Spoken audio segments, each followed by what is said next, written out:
Hi, I'm Hattie Willis, and I spend my days trying to help founders to grow their businesses more sustainably, whether that's through bootstrapping or whether that's through funding. So in terms of the current funding landscape, it's not amazing. I don't think I'm surprising anyone when I'm saying that. There is still money going into startups, certain spaces looking much more popular than others, AI, generative AI. But I don't think that should be the determinant of whether founders go after funding. I think it's a really good incentive to look really closely at whether you should go after funding. So what do I mean by that? When fundraising is harder, you're going to spend much more of your time, effort, emotional resilience as a founder going and trying to get money. We're also seeing there has been a change in what investors are looking for. They're looking for more milestones. They are being more cautious when they want to see revenue earlier, which overall I actually don't think is a bad thing for founders, because getting to those points actually gives you more optionality on whether you do or don't fundraise.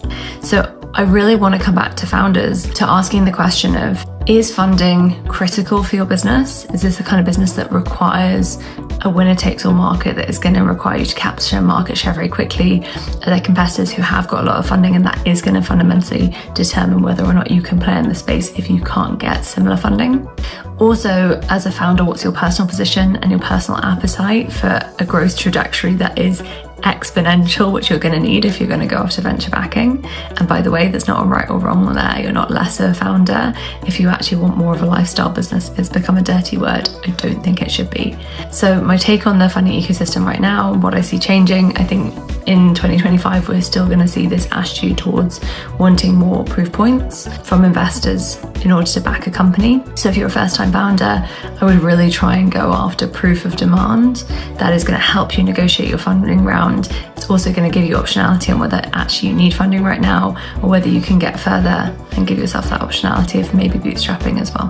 One of the key pieces of advice that I give founders is, if you think you might want to fundraise, go and start building relationships earlier. And what this looks like is not, I'm just warming you up because I want you to be an investor, but actively thinking about the dream advisors you would want for this business. How can you go and get them to give you some time early, maybe help you with connections, maybe help you with strategy, and show them what you do with it?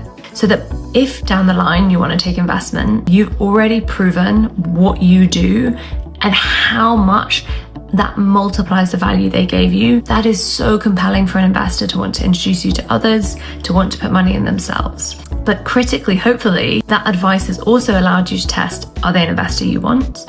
And get the value so you've moved the business forward even further. So I would think about, and Andy Aim puts it beautifully as the board you can't afford. Who do you want to ultimately be an advisor and maybe an investor down the line, and build relationships with them at least 6 months before you think you want to ask them for money, so that you can prove what you do, and hopefully you can then tap into their network when you are ready to raise, not from a transactional point of view, but from having actually built a relationship where actually it's a fair ask. Another key advice for seeking angel investment is to remember that angels are individuals putting it in their own money, and therefore while there are patterns that you can definitely predict, you are going to have to be able to adapt your pitch a huge amount to what that individual is looking for.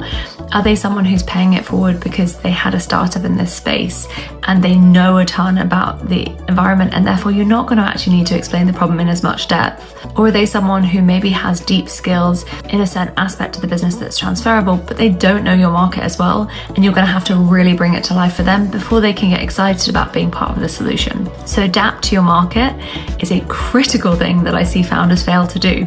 We fail to do this because we get told we are going to get 100 no's, which is true, maybe more, almost certainly more. And so we try and spray and pray. I'm going to reach out to as many people as possible. I'm going to send the same generic cold outreach to everyone and hope they bite. The chances of that are so much lower. And crucially, the chances of you getting the people you're really excited about are so much lower. So think about, how could you make that outreach more personal, more tailored to why you think they're likely to be interested, and also more tailored to why you're interested in not just their money, but something that they can bring to the business. So many founders get this wrong. It's a really critical step. One of the key tips I have for founders when preparing to pitch is, don't just prepare a pitch, right? When you're preparing to pitch to investors, you are obviously going to prepare the slides that you're going to show. I personally love to prepare my slide narrative for what am I going to show quickly at the beginning of the meeting, but also what am I going to have in the appendix so I can show that I've thought about it if the investor asks about it, but I'm not going to spend too much time on it in the prelude.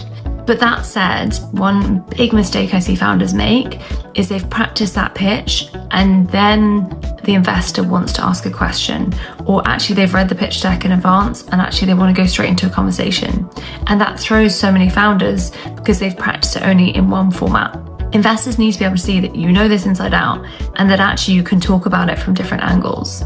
So while yes, you need to have your narrative down, you need to have your delivery honed, you need to make sure that you've included all of the key questions that an investor is going to have, so you've headed them off at the pass. You also need to be prepared to have it more of as a conversation, even if you don't have your slides open to hand to prompt you. And that means things like knowing your numbers. It means things like having thought about how you would respond to questions that are likely to come up and that might come up during the presentation or might come up afterwards. One thing I love when founders do is think about stacking their investor meetings.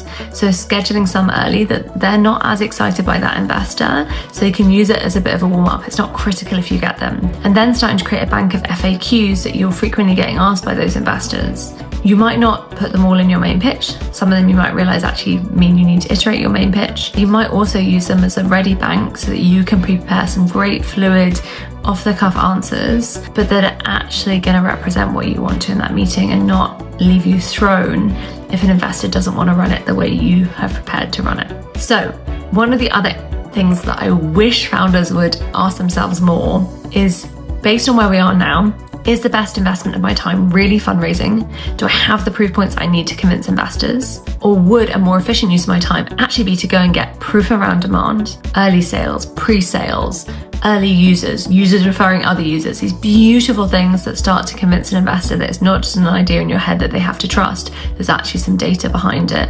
and a case behind it. And then being able to take that and either decide actually we're on a roll, we can grow this in a different way, or going back to investors and hopefully raising faster. I think there is a myth that it is easier to raise on a kind of vision where I'm just going to pitch you on the big idea. And I think that works really well when you're a serial founder because there's an element of proof in you. You've done this before, you know what to do, you're not going to miss the big risks. But when you're a first-time founder, you don't get that benefit of the doubt. So you are going to need more proof points. And I think it's critical that you meet that head on and turn it into something that's useful for you so that you can pour more of your time into the best places.